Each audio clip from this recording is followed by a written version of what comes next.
So just a full disclosure to everyone. And we will share the content that is presented today on our website as well. We should get that up in the next few days.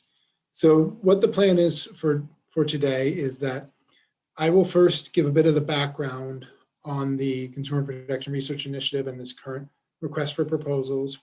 Then we want to ground the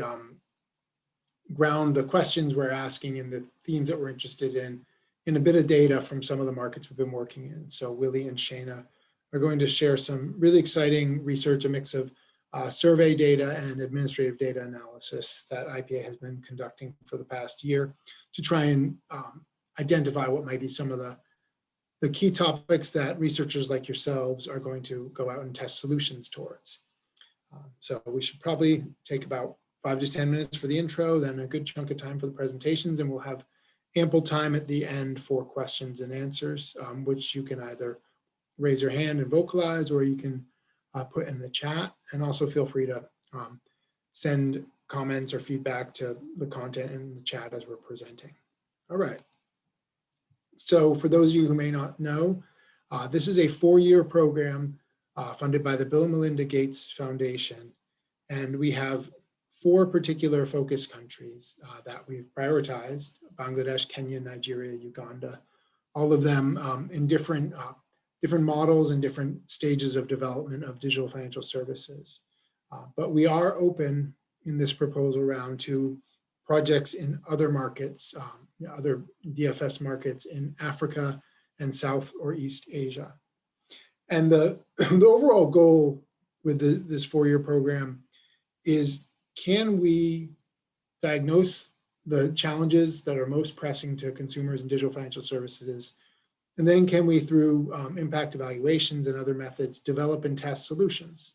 So that's why we're really excited to have this chance to hear the great ideas from all of you and to see your proposals in about 2.5 weeks. One other thing to emphasize is this funding round is not just restricted to partnering with a regulator or partnering with a financial service provider. It could be either of those. It could also be a civil society actor, like a consumer rights organization. We even have some law clinics engaging with researchers as an example. So we want to open this up to as wide a range of stakeholders as there are to partner with researchers, as long as it's related to consumer protection and digital finance.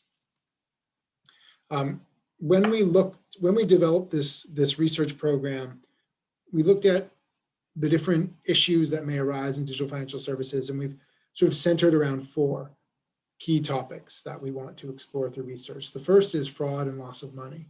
So this can be those bogus, SMS messages, a fake loan offer, a fake, request for a payment reversal. It can also be issues of internal fraud, where consumers' money is moved from their accounts to a third party. We also can consider things like informal charges from agents. That's a form of fraud as well. So you can have third-party, agent, or internal fraud. And all of these affect consumers. And as you'll see in the survey data, they're quite prevalent in these markets, unfortunately. Then along those lines, when something bad happens, like fraud, consumers should have a right to easily accessible and effective complaints resolution, dispute resolution mechanisms. So we want to push for new solutions for new products in terms of consumer protection engagement. So can we leverage these same digital channels that products and services are riding on to develop new solutions for complaints handling and dispute resolution? I think in particular for new users, for those who might have inability to access traditional channels because of remote location or low literacy or other restrictions. The third area is around pricing transparency and consumer choice. So this is both improving the way in which we disclose the cost of like a high cost consumer loan delivered via mobile phone, right? It's hard to disclose the terms in USSD, but it's not impossible. And we want to build solutions on that. And then it's also about, can consumers leverage their own digital history to improve choice in the marketplace? So things like information sharing systems or data portability is the other side of that coin. And finally, the kind of evergreen consumer protection topic over-indebtedness. We've seen this in microfinance 10 years ago. We're seeing it in digital credit now, and we need to figure out ways to address both the provider side and the human behavior side of over-indebtedness. So quickly over the general, what you need to know about this call for proposals. First, that big deadline at the top, the clock is ticking. That is about, 15 days from now, will we expect to have proposals in. And I'm really pleased that in this round, we're open up to both full and pilot proposals. So the expectation is that it can either be a full project for a randomized control trial evaluation, or it could be a pilot that is either piloting an RCT or is doing groundwork to build towards an RCT. So there is room for descriptive or diagnostic work that helps to define the problem or to test some possible interventions before you commit to a full RCT. And we will, if successful pilot proposals, will have the chance on a kind of as-ready basis to submit a full proposal later on to the review committee. Because we recognize some pilots may be 3 months, some might be 6 months. So we're not going to set a specific deadline. It'll be on a case by case. If you think after your pilot, you're ready to submit a full proposal. As I mentioned, should be one of the forefront focus countries or another leading digital finance market. And this is important. We need to have at least one of the research team members affiliated with a research institution or university, either a PhD or current PhD candidate. And we do need someone to have experience with RCTs on the team. So that's important criteria. Now, as far as implementing these on the ground, obviously IPA is blessed with a wonderful 22 country offices all over the world. And, in some cases, literally hundreds of field staff in our offices. And so use us as a resource. It's not a requirement, but if you do want to work with IPA to implement the project, then we encourage you to reach out to the local country offices. We can help connect you if you need, if need be. And they can do all sorts of things. They can help you prepare the proposal. They can help identify partners if you need. They can work on budgets with you. Maybe they've done similar studies in the past. They've figured out, this does or does not work. So really lean on them as a great resource and a potential research partner. So we're holding these information sessions to hear your questions. You can also send them by email. By the 13th is the cutoff date. As I mentioned, 26th is when the proposals need to be in. And we're going to try to give relatively quick turnaround to have the awards announced the 1st of April. So it should just be a month of reviewing and convening of the review committee. This is a 4-year grant. It started in October 2019. So everything should be done by October 2023. To be honest, I am guessing from the conversations I've had that we're not going to have many very, very long-term experiments anyways. It doesn't seem like consumer protection research necessarily, leads to the 5-year RCT like in some other fields. And we've got up to 300,000 per proposal for the full RCTs and up to 50,000 for the pilot. Note that asterisk on the screen that institutional overhead cannot exceed 15% per Gates Foundation requirements. And so that could be either the overhead of the institution or it could be the overhead of IPA if that's who you're partnering with. But just remember that it can't exceed 15%. One thing I'll encourage you to do as you're working on your proposals is look at what we've done so far. So IPA has put forth on the request for proposals webpage, which again, that's that link that's at the top of all these slides, a list of key research questions we've identified related to each of these consumer protection themes: fraud, complaints handling, transparency and choice, and over-indebtedness. These are not all the questions that are valid, but we do think these are a lot of the key questions. And we say that because we've just released a white paper, which is a review of the evidence so far on consumer protection for financial inclusion in low and middle income countries. And I encourage you to look at that white paper as well. You may find some interesting studies you weren't aware of that might contribute to the design of your methodology. the survey data for Kenya and Uganda, the raw data, the actual responses, not just the presentation, is available now. Nigeria will be available soon, in case you want to get some background statistics for those countries. And then we have two wonderful pilots of administrative data, use of new administrative data for consumer protection market monitoring. So both a social media analysis of consumer protection relevant content on social media in Kenya, Uganda, and Nigeria by professors Melissa Tully and Danny Madrid Morales. And then we have an analysis of customer care records of mobile network operators in Uganda, which was led by Professor Matthew Bird. So I encourage you to use all these resources as you're crafting your own ideas and your own proposals. That's what we've got them there for. Okay, so yeah, that was about time. So I'm going to turn it over now to Shana and Willie to share some exciting results from the consumer surveys.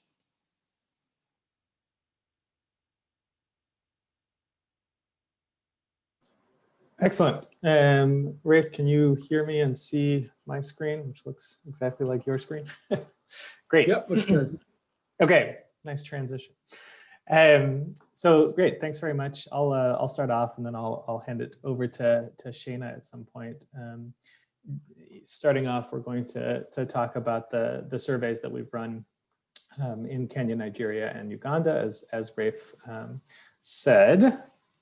And let me see if I can move forward. There we go.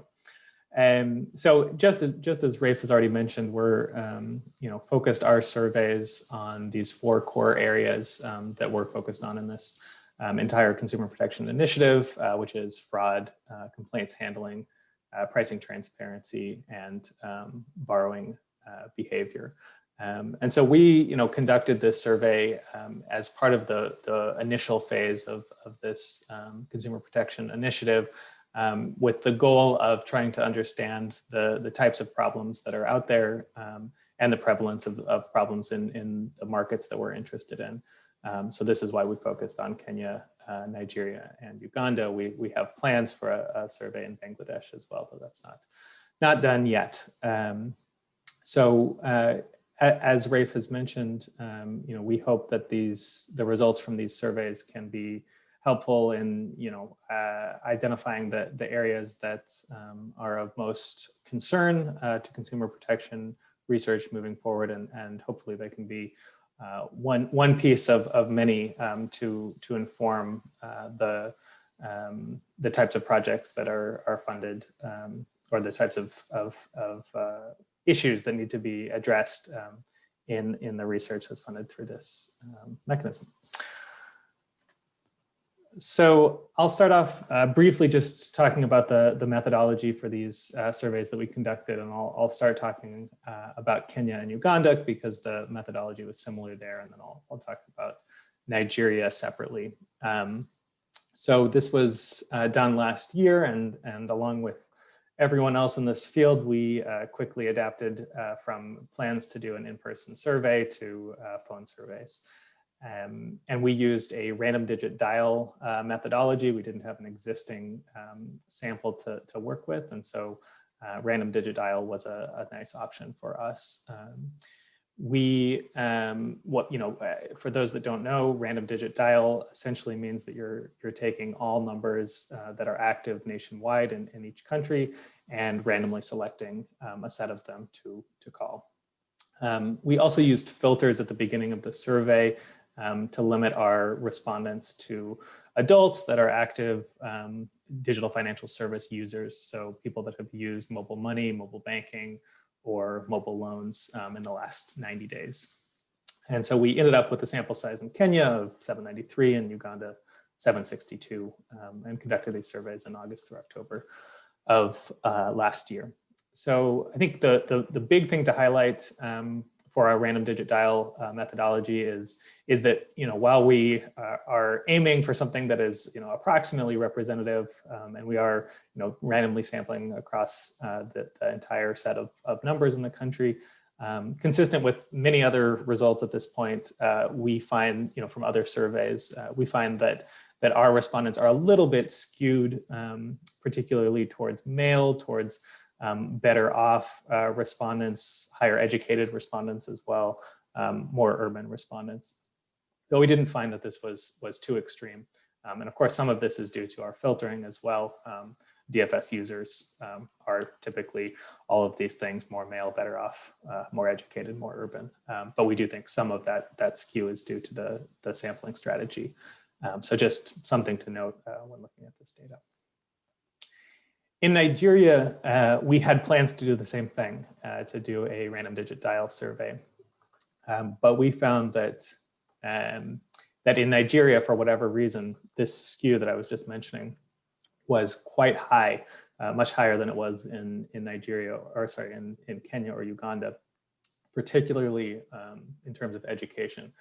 We had a majority of our respondents in piloting were university educated, which of course is not at all representative of Nigeria in general. We were lucky in that at the time in Nigeria, the COVID situation was such that we were able to do a careful in-person survey following IPA guidelines. And in fact, we did an intercept survey, which basically just means setting up our enumerators in locations near DFS agents and intercepting people on the street to conduct interviews. So this was nice because we were able to get DFS users this way quite easily, and we were also able to do it outdoors in public areas where we could minimize COVID risks. We did not aim for anything that was nationally representative in Nigeria. We selected 3 locations: Kaduna, Enugu, Lagos, and for all of these worked only in the city, in urban and nearby peri-urban areas. So this is restricted to those states and to urban areas. Currently, we are finishing up data collection in Lagos and hope to have that data available soon. But for the moment, we're focused on data from Kaduna and Enugu. And so that began, this work in Nigeria began in August, and as I mentioned, is continuing in Lagos right now. So our sample size for data from today is 483, split between Kaduna and Enugu. So I will pass it over to Shana now. Thank you, Willie, and thanks, Ray, for the introduction. I'm going to be presenting some of our findings.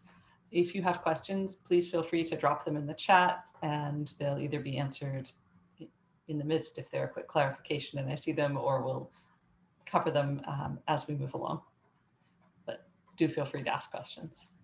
So our first set of findings simply have to do with market development.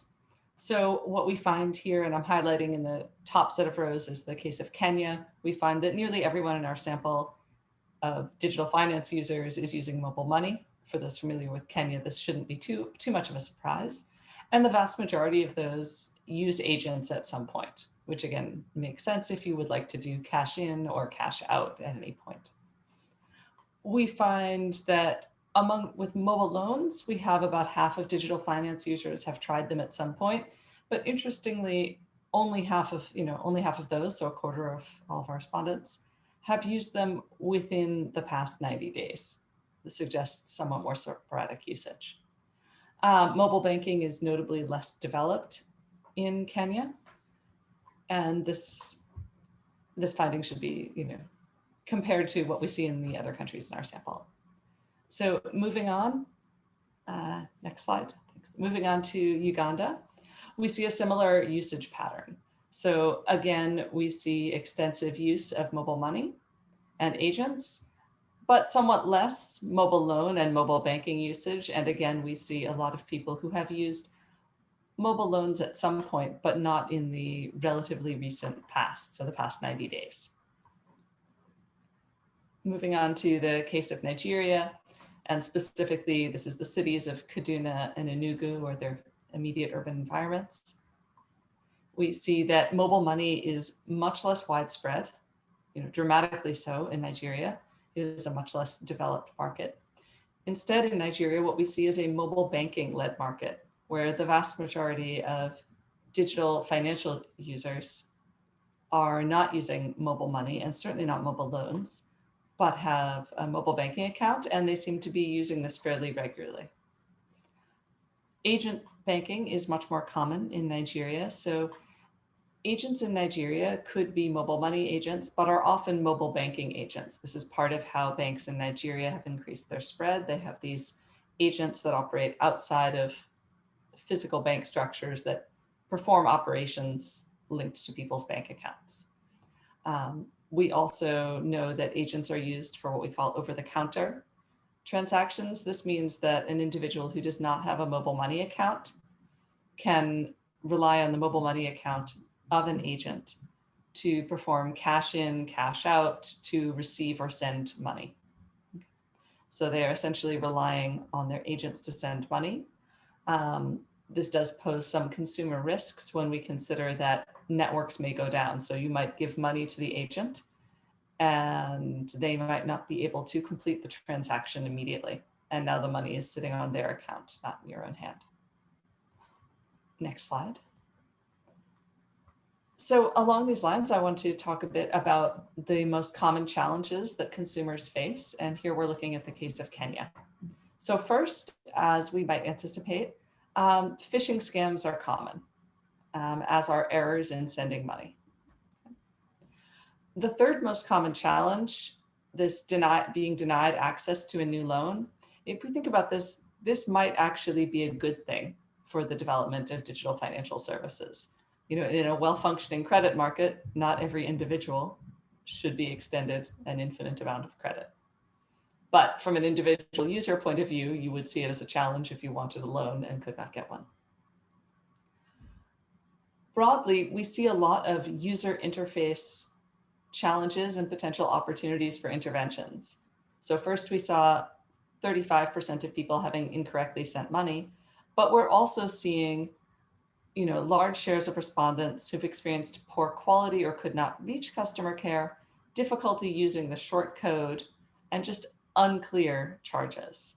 So all of these are things that might be better addressed on the technical side, and that's sort of one set of potential interventions. We see a relatively small share of people who have experienced missing money without their permission. On the other hand, 5% of respondents in a country where the vast majority of people are using mobile money is a very large number of people to have had this experience. I will move to the case of Uganda. So in Uganda, again, we see that phishing is a major issue. We also see that 4 out of 5 respondents have experienced at least one major challenge. That's off on the bottom right. So these are serious concerns.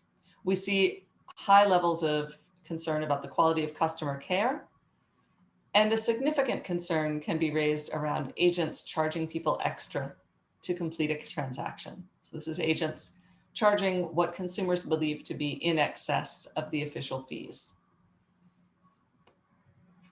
Compounding that, we see a very large number of individuals who are unable to reach customer care or who have unexpected or unclear charges. So this could mean the agent has overcharged you to your mind, but you are not able to easily reach customer care to deal with the situation. We again see cases of incorrectly sent money or difficulties using the short code and denial of new loans, similar to in the case of Nigeria. This suggests some potential avenues of research surrounding fee clarity and the ability to confirm that agents are aligning with official fees. Next. Finally, moving to the case of Nigeria, we actually see a somewhat different situation. Phishing and agent overcharging. So phishing is of similar size, but agent overcharging is extremely widespread among Nigerian users. And the issue of money missing or taken without permission, affecting 13% of users, is actually quite a large number. The mobile money market in Nigeria is relatively not well developed. And if there are many individuals who experience money taken without permission, it's hard to see a deepening of the market, right? This could scare off other users or cause current users to dial back their usage. Otherwise, we can move forward to, thank you. So now when we think of mobile loans, one of the concerns we have with all lending products is, of course, debt stress. So debt stress has caused some serious issues, and the survey covers both pre and post-pandemic. We just asked if they've ever had to make sacrifices to repay a loan or ever been unable. So first of all, looking off to the right, more than 3/4 of respondents who've used mobile loans have been unable to pay that loan back on time. This is a shockingly high number. If you look back to the left, what are they doing to address this situation? We have more than half of respondents having reduced household expenditures, food or non-food, even more than half on food expenditures. People have, not paid one debt to pay another. And then people have also taken out a second loan to pay for the first. All of these suggest some serious debt stresses that could be the target of some really interesting interventions in Kenya. Next. If we look at Uganda, the case is similar, though slightly less severe. Almost half have not made major sacrifices, but 2/3 have had to pay their loans late already. And many, many people have reduced non-food or food expenditures. I'll note that these numbers are not exclusive, so you could have said that you reduced food expenditure and also non-food expenditure. But debt is certainly putting people under stress in Uganda as well. Next. We also examined people's knowledge of pricing. So one of the concerns, people could be accusing agents of overcharging, and it may be because there's not a lot of clarity or comprehension around fees. So in this case, we asked people about their last transaction. In the case of Kenya, this data relies on M-Pesa transactions. Once we learned the amount of their last transaction, we were then able to verify what the fees would have been. We only did M-Pesa just because M-Pesa is the vast majority of the market, and our sample size would have been very small otherwise. So first of all, looking on the left, do they know the fees? So over 1/3 are either incorrect or simply don't know. And another nearly 10% are off they're off by less than 10%, so they're off but not far off. But we do see that more than half of respondents do have the correct fee. This suggests that efforts with fee clarity in Kenya have somewhat paid off. And we see this on the right-hand side. First of all, nearly 3/4 of respondents learn the fee because they get a receipt after transaction. While this is good for clarity, it does not do as much to inform decision-making ahead of time if you only learn afterwards. Only 1/4 of the respondents are relying on notification before the transaction. Next. If we turn to Uganda, this links back to our earlier observation where people felt they were overcharged. We see that 83% of respondents, this is a huge number, more than 4 in 5 Ugandan mobile money users, were either incorrect or did not know the fee. Only 10% of users correctly identified the fee. And you could say up to 20% were at least in the ballpark. So how are they learning about the fees? Similar to Kenya, they are about 1/4 of them have a notice on their phone before the transaction. And 64% learn through a receipt after the transaction. But for some reason, they're not quite able to guess or provide the previous fee. This may suggest that the fees that they're paying in practice are quite a bit higher than what the official fee that you would get on the receipt after your transaction fee was. A lot of research to be done there.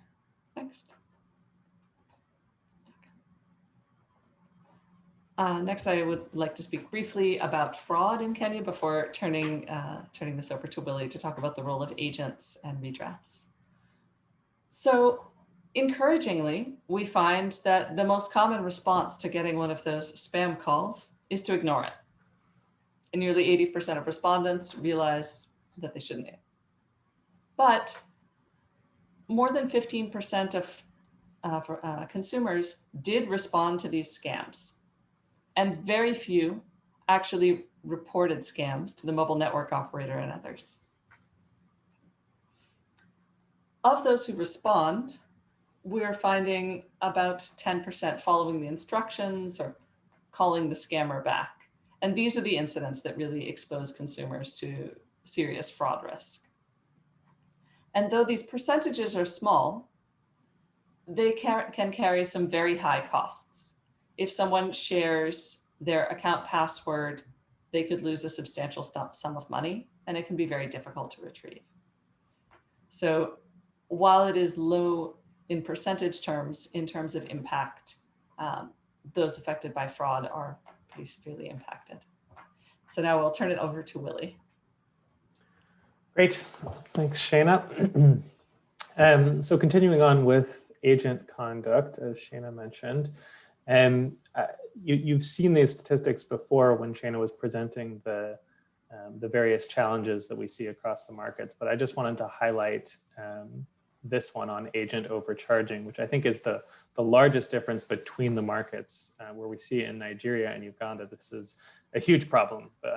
Between a third and up to almost a half of respondents are noting that agents are overcharging them, and this is a challenge for them in Nigeria and Uganda versus Kenya, where it seems to be a very rare occurrence, just 3%. So we wanted to investigate this a little bit further and try to understand what's going on in Uganda and Nigeria. So starting off in Uganda, we also asked about questions of conduct by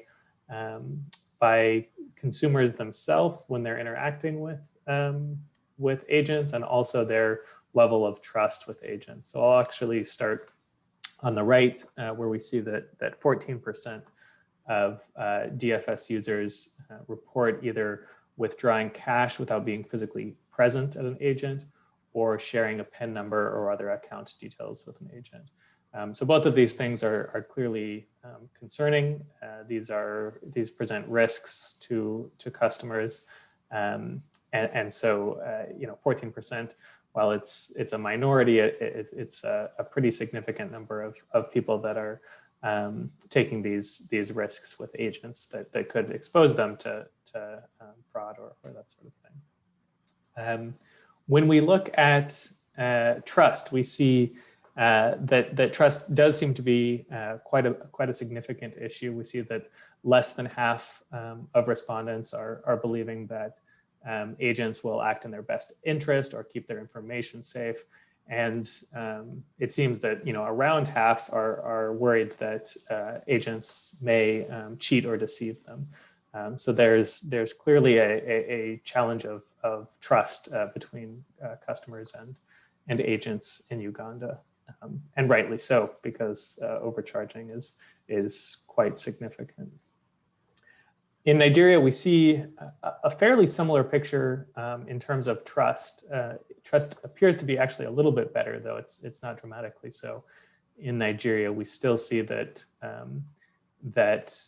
around half of respondents are saying that they either only a little or not at all believe that respondents will act in their best interest or keep their information safe.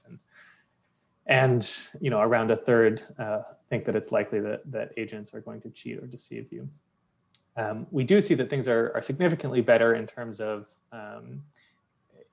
customers engaging in risky practices, such as remote withdrawal of cash or sharing of sensitive information.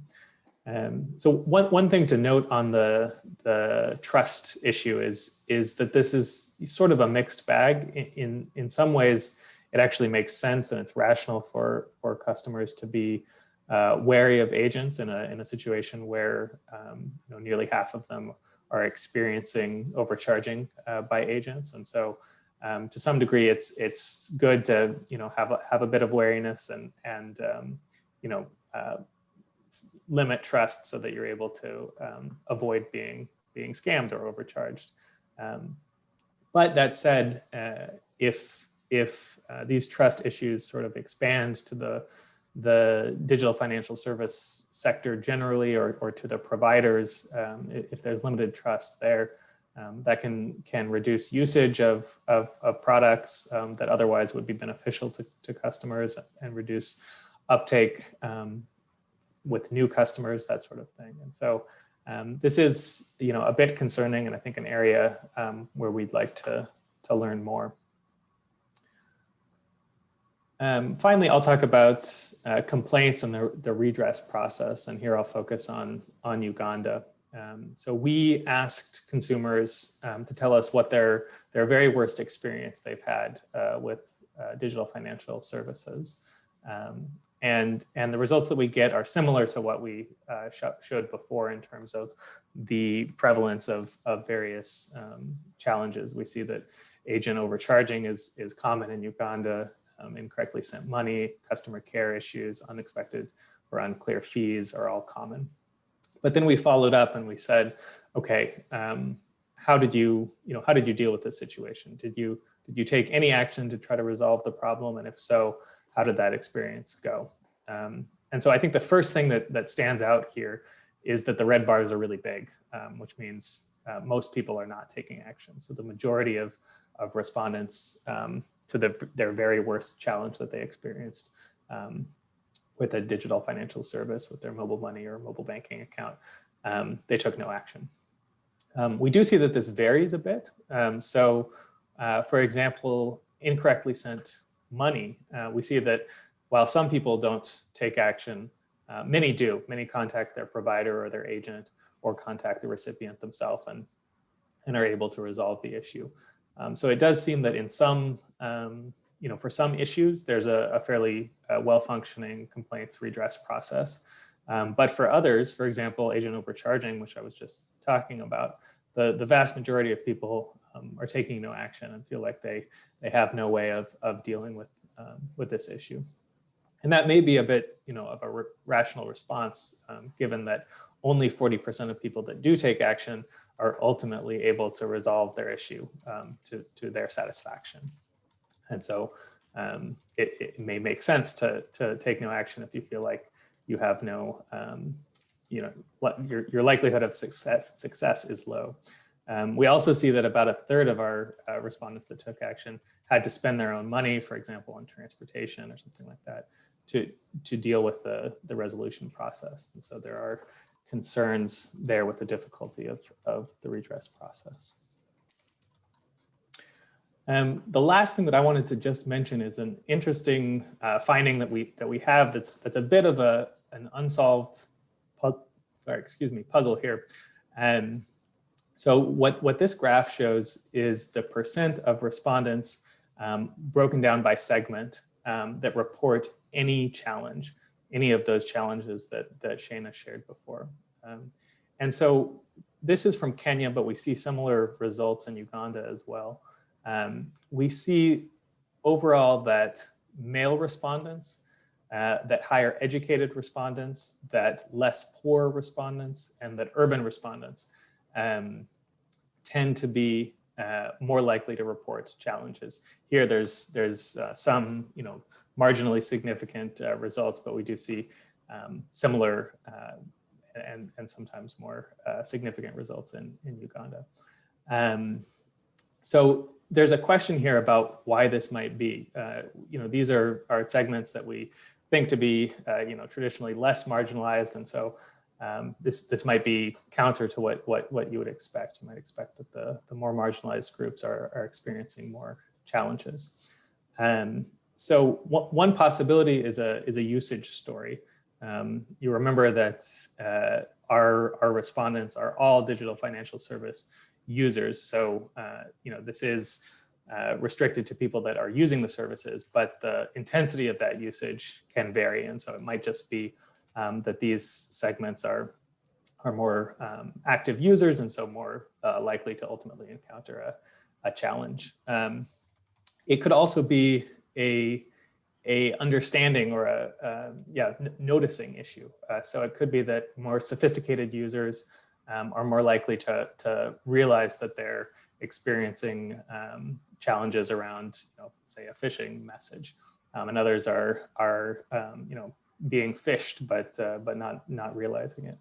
It could also be sort of a reporting or a self-efficacy issue. So, there's evidence elsewhere that more marginalized groups are less likely to report challenges that they're experiencing to authorities because maybe they feel that they're unlikely to receive any, the recourse is not there for them.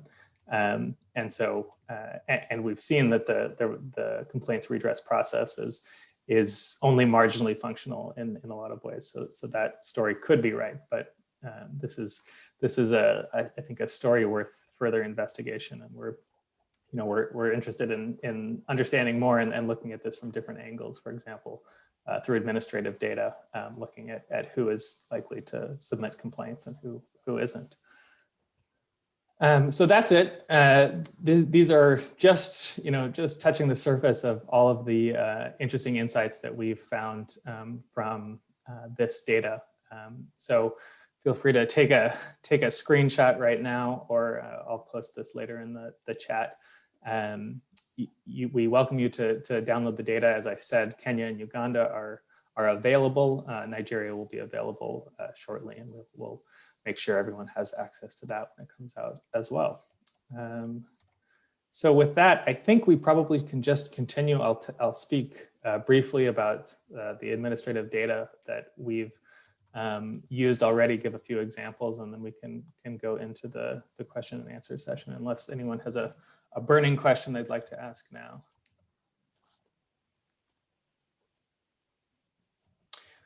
Great, so I'll start off on the administrative data, just talking about the various sources that are out there. And then I'll give just 3 quick examples of what we have done thus far, and then hopefully that will spark some interest in additional ideas, because there's a lot that can be done. So in general, I think there's 2 main sources of data of administrative data that's useful for consumer protection research. And the first one is data from providers. And this can either come directly from providers if you have a relationship with a provider, or come from a regulator that has the power to compel providers to provide that data to you. And so we've done, most of our work has been actually directly with regulators that are then compelling providers to provide that data. So this can include, for example, transaction data or complaint log data. The advantage is, it's complete, it's the ground truth. We experience no selection or recall issues that you experience with survey data, though it is, of course, restricted to people that are actually using these products. It is a bit challenging to set up. It requires strong provider or regulator buy-in, and we've experienced some variety in the data quality that we've received. One thing that we've learned is that it's important to start off with a really strong, detailed data request template and work directly with the technical staff of the providers, so that you can ensure that you're collecting the data that they want, or that you want. The second one is social media data. And so this is data that's publicly available, and you can filter by keyword or whatever else you'd like to filter by. You can also collect data directly from app stores, so from the Google Play Store, for example. This is easy to access, it's free, you can collect it near real time, but it is, of course, restricted to social media users and people that are talking about consumer protection or digital financial service issues on social media, which may be a minority of those users. There's lots of other possibilities out there, data directly from regulators if they're collecting, for example, complaints data or sense data directly from consumer devices. So this is like call record data or app usage from phones. So just briefly, I'll talk about 3 examples, and I'll start off with work by Danny Madrid-Morales and Melissa Tully. And they took social media data from Twitter, Facebook, and the Google Play Store. And they were able to do a lot. For example, they were able to monitor for consumer protection issues being talked about on these markets. So for example, here we see in Uganda, they looked at data from Uganda as well as Kenya Nigeria. And they saw that in Uganda, there was a huge spike in the number of people talking about customer care issues, as well as operational failures, fees and charges, just a few days, maybe a few weeks after the lockdown began, the COVID-19 lockdown. And interestingly, we also at this, at the same period of time, we were collecting a different project, call record data from M&O like complaints calls. And we saw a steep decline actually around the same time in the call records, the complaints records that we received. And so our working theory here is that as the lockdown began, those complaint centers shut down. And so people, customers were calling in, they had a complaint, they had an issue that they wanted to report, but they weren't able to reach anyone. And so they turned to social media to lodge their complaint. And so you see this huge spike. So speaking of this complaints data, we worked with the UCC, the Uganda Communications Commission, and PI Matthew Bird to collect complaints data from M&Os in Uganda. And from this, you're able to do a lot of different things, including flagging spikes in complaints by time, across geography, and across consumer segments. So here you can see spikes in complaints. I think this is related specifically to fraud complaints by geography and time and gender of the caller. You can also do cool stuff like trying to predict which calls that are going to come in are going to be about important issues such as fraud. So for example, the most predictive thing turned out to be the time of day that the call came in. Calls that come in later at night in the evening are more likely to be about fraud, it turns out. And then finally, transaction data. So we've done a number of projects focused on transaction data. One is in Sierra Leone, where we were able to collect transaction data from savings and loan accounts, working with the Bank of Sierra Leone and UNCDF. And of course, you can do a whole lot with that. One of the most obvious is to investigate the total cost of banking, which we know is quite high. And here we see that, not surprisingly, maintenance fees, minimum balance fees, transfer fees are quite expensive and the most common types of fees.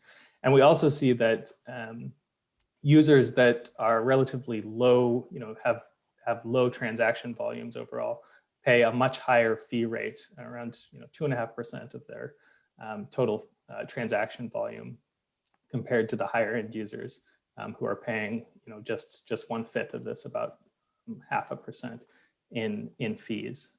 So like I said, lots that can be done with transaction data, but this is just a couple examples. We're currently working on stuff to investigate borrowing behavior, over borrowing, multiple borrowing in Kenya, just to name one other example. I think that's it. I will stop sharing my screen and hand it back to you, Rafe.